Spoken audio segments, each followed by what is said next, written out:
Now I'll begin to add dimensions. So I'll change my layer assignment to dimensions, and my first dimension, row of dimensions, I'll just show you how to add them. I'll kind of string that line across here, and that's on the annotate tab. You'll want to use, to start off, align dimensions.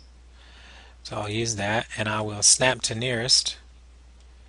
Use my nearest object snap on the property line, and then I'll snap perpendicular to the face of curb. Remember, all dimensions are to face of curb unless otherwise specified. And then I can drop my dimension in the drawing. Then I'll want to use this continuous dimension, and it picks up where it left off. So I can snap to face of curb or perpendicular to the face of curb, and then to the building, perpendicular, and then I can continue to string my dimensions. So if you have, in the event where this 8 or this small dimension, narrow dimension, doesn't put the number in the middle of the dimension line, you can simply pick on that and then snap to midpoint, and it will open up the dimension. Now there will be times where you're dimensioning and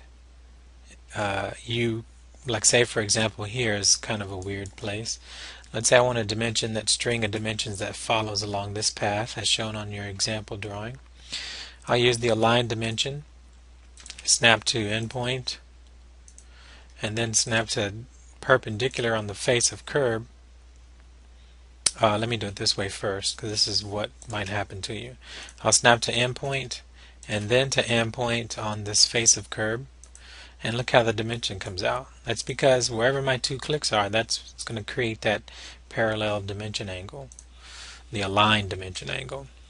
So if I do aligned again and snap to endpoint and then snap perpendicular to here, face of curb, then I can get a dimension. However, the extension line is kind of far away from this edge, so it'd be kind of difficult to see it exactly. So you can do this and instead use the align dimension again, snap to endpoint of the face of curb first, and then perpendicular to the property line, and then you get a dimension that you can locate. And notice how you got the extension lines all the way to the face of curb. But then if you try to use the continuous dimension, see how it continues on the opposite side and not this side? It kind of overlaps. So what you do before you click anything is you use your select option. You can use the dynamic input like you see me doing, or you can type S for select.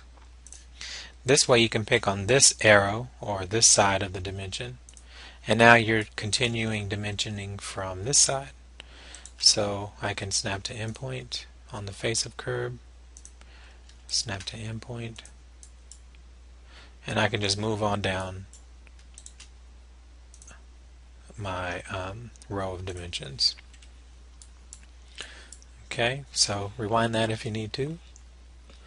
Now in terms of radius dimensions, let's see, I'll come down here to this clear area. You just use the radius dimension and pick on the face of curb. Now these dimensions are going to get very crowded, so use the instructor example as a guide in terms of placement. But in general, always pick on the face of curb to add the radius value. Why can't you pick on the other one? Because it'll give you a different value, and that's not correct.